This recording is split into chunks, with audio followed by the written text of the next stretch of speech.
Hello friends, today in this video I will show you how to change font size in Windows 11. Very simple, click on Start, then Settings, and here click on Accessibility. Now click on Text Size. So guys, you will see here option text size you can change, and you can see the preview here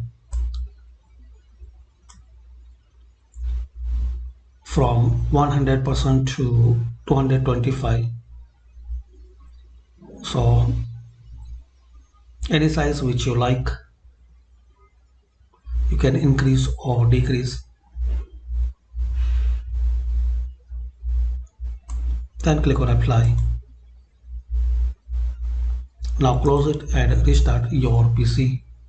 So hopefully guys you like this video. Thanks for watching this video. By this simple and easy steps we can know how to change font size in Windows 10 or 11. Please comment in this video useful for you or not.